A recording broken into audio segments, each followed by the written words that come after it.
Welcome to Pallavi TV. మనం చూస్తున్నాం కామారెడ్డి జిల్లాలో అత్యంత భారీ నుంచి అతి భారీ వర్షాలు కురిశాయి.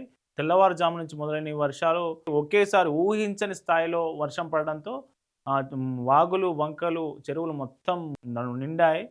ఆ నిండి వాటర్ ఫ్లో మొత్తం హెవీగా పెరిగిపోయింది. అసలు అక్కడున్న కామారెడ్డి పట్టణ ప్రజలు ఊహించని స్థాయిలో ఇంత వర్షం పడదని వాళ్ళు ఊహించలేదు. వర్షం భారీగా పడి మొత్తం వరద నీరు చేరడంతో దాదాపు ఇండ్లలో ఉన్న వ్యక్తులంతా ఆ ఇండ్లపైకెక్కి నిలబడిన పరిస్థితి మనకు కనిపిస్తా ఉంది. అట్లాగే హౌసింగ్ బోర్డ్ కాలనీ కామారెడ్డిలో ముఖ్యంగా కామారెడ్డి మొత్తం జలదిగ్బంధంలో మునిగిపోయింది. హౌసింగ్ బోర్డ్ కాలనీ ఏదైతే కొత్తగా నిర్మించిన హౌసింగ్ బోర్డ్ కాలనీ ఉందో, హౌసింగ్ బోర్డ్ కాలనీలో మాత్రం కొన్ని కార్లు కూడా కొట్టుకపోతున్నటువంటి వీడియోలు ఇప్పుడు సోషల్ మీడియాలో వైరల్‌గా మారాయి. ఇదిలా ఉంటే కామారెడ్డి జిల్లా తిమ్మాపూర్ సంబంధించి తిమ్మాపల్లి దగ్గర కళ్యాణి వాగు ఉధృతంగా ప్రవహిస్తా ఉంది. ఆ కళ్యాణి వాగు పై నిర్మిస్తున్నటువంటి ఒక బొగ్గువాగు ప్రాంతంలో నిర్మిస్తున్నటువంటి ఒక బ్రిడ్జి కోసం పనిచేసే కార్మికులు ఆ వాగులో స్థానికంగా మామూలుగా తాత్కాలిక షెడ్ ఏసుకొని అందులో ఉన్నారు. ఆ 6 కార్మికులు. వాగు ఒకేసారి ఫ్లో పెరిగి రావడంతో వాళ్ళు బయటికి వెళ్ళే పరిస్థితి లేకుండా వాగు మధ్యలోనే చిక్కుపోయారు. అయితే ఆ బ్రిడ్జి నిర్మాణ పనులకు సంబంధించి డీసీఎంపై ఉన్నటువంటి వాటర్ ట్యాంకర్ ఉంటది కదా! ఆ నిర్మాణ పనులకు సంబంధించి ఆ వాటర్ ట్యాంక్ ఎక్కి వాళ్ళు సహాయం కోసం చూస్తున్న విజువల్స్ మనం చూడొచ్చు. ఇగో ఇక్కడ 6 కార్మికులు ఇది కళ్యాణి వాగు ఉధృతంగా ప్రవహిస్తా ఉన్నది. వీళ్ళు బయటికి వచ్చే పరిస్థితి లేకుండా ఉన్నది. ఆ ట్యాంకుపై 6 కార్మికులు సహాయం కోసం అర్థిస్తున్న ఈ విజువల్ ప్రస్తుతం సోషల్ మీడియాలో వైరల్‌గా మారింది. అధికారులు వెంటనే స్పందించినటువంటి అధికారులు సహాయ చర్యల కోసం టీమును రంగంలోకి దించారు. టీములు సహాయ చర్యలకు సిద్ధమవుతున్న విజువల్ కూడా మనం చూడొచ్చు. ఏదైతే జంగంపల్లి దగ్గరటువంటి కళ్యాణి వాగులో చిక్కుకున్నటువంటి వాళ్ళను 6 కార్మికులను రక్షించేందుకు టీములు సిద్ధమవుతున్నాయి.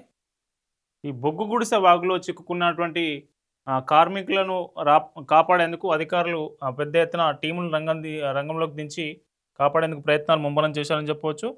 అలాగే ఈ 6 సేఫ్‌గా, సురక్షితంగా ప్రాణాలతో బయటికి రావాలని మనం కూడా కోరుకుందాం.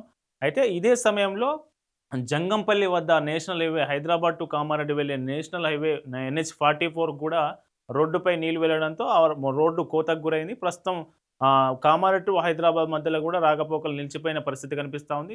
అటు రైల్వే లైన్ కూడా దెబ్బతిన్న పరిస్థితి కనిపిస్తూ ఉంది. తలమడుగు ఎక్కడ అంటే అది బిక్కనూరు తలమడ్ల మధ్య మనం చూడొచ్చు. ఇది బిక్కనూరు తలమడ్ల మధ్య ఆ రైల్వే ట్రాక్ కింది నుంచి కోతకు గురవడంతో పట్టాలు మాత్రమే మిగిలాయి ఇక్కడ. దీంతోని దాదాపు 12 రైళ్ల రాకపోకలకు అంతరాయం కలిగింది. 12 రైళ్లు రాకపోకలు నిలిచిపోయాయి. 4 రైళ్లను దక్షిణ మధ్య రైల్వే రద్దు చేసింది. మనం చూడొచ్చు. అంటే రవాణా వ్యవస్థ కూడా స్తంభించింది. అటు రైళ్ల రాకపోకలు కావచ్చు, ఇటు NH-44 కావచ్చు, ఇవి 2 కోతకు గురవడంతో వర్షం నేపథ్యంలో రాకపోకలు నిలిచిపోయాయని చెప్పవచ్చు. చూడొచ్చు, ఇది నేషనల్ హైవే. నేషనల్ హైవే దగ్గర హెవీ ఫ్లో ఉన్నది. మనం దీన్ని ఈ ఫ్లోని దాటుకొని వచ్చే పరిస్థితి లేదు. మనం చూడొచ్చు, వాహనాలు ఎక్కడెక్కడ నిలిచిపోయిన పరిస్థితి కనిపిస్తూ ఉంది. హౌసింగ్ బోర్డ్ కాలనీలో, కామారెడ్డిలోని హౌసింగ్ బోర్డ్ కాలనీలో కార్లు కూడా కొట్టుకపోతున్న ఆ వరద ఉధృతికి కార్లు కూడా కొట్టుకపోతున్నటువంటి విజువల్స్ సోషల్ మీడియాలో వైరల్‌గా మారాయి. మనం చూడొచ్చు. ఇది మొత్తానికి మునుపెన్నడూ లేని విధంగా కామారెడ్డి జిల్లాలో దాదాపు 3-4 చోట్ల 25-30 సెంటీమీటర్ల వర్షపాతం చాలా తక్కువ టైంలోనే నమోదు కావడంతో వాటర్ ఫ్లో, ఫ్లడ్స్, ఊహించని ఫ్లడ్స్, ఫ్లాష్ ఫ్లడ్స్ అంటాం కదా, అట్లాంటి ఊహించని ఫ్లడ్స్ వచ్చాయి. ఈ ఊహించని ఫ్లడ్స్ రావడంతో జనజీవనం అస్తవ్యస్తంగా మారింది. దాదాపు 6 కార్మికులు వాగులో చిక్కుకున్నారు. అటు నేషనల్ హైవే దెబ్బతిన్నది, ఇటు రైల్వే ట్రాక్ దెబ్బతిన్నది. రాకపోకలకు కూడా అంతరాయం కలుగుతూ ఉంది. అట్లాగే మెదక్ జిల్లాలో కూడా ఈ 2 జిల్లాలో భారీ నుంచి అతి భారీ వర్షాలు ఇవాళ కూడా ఇంకా ఇవాళ పూర్తిగా అయిపోలేదు కాబట్టి ఇవాళ కూడా పడే అవకాశం ఉన్నట్లు వాతావరణ శాఖ హెచ్చరించింది. ఈ 2 జిల్లాలకు భారీ నుంచి అతి భారీ వర్షాలు ఉండగా మిగిలిన తెలంగాణలోని 9 జిల్లాలకు భారీ వర్షాలు ఉంటాయని వాతావరణ శాఖ అధికారి అయితే మనకు పల్లవి టీవీతో చెప్పడం జరిగింది.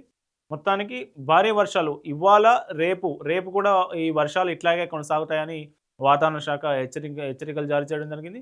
మెదక్ జిల్లాలో కూడా చాలా చోట్ల భారీ వర్షపాతం నమోదైనట్టు మనకు తెలుస్తూ ఉంది.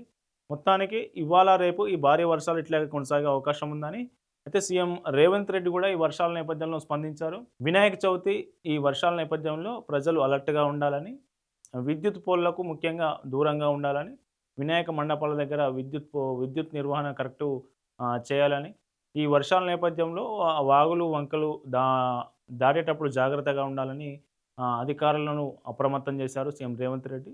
మొత్తానికి మొన్న 10 రోజుల వరకు వర్షాలు కంటిన్యూస్‌గా పడ్డాయి. మళ్ళీ ఒక 4 రోజులు గ్యాప్ వచ్చింది.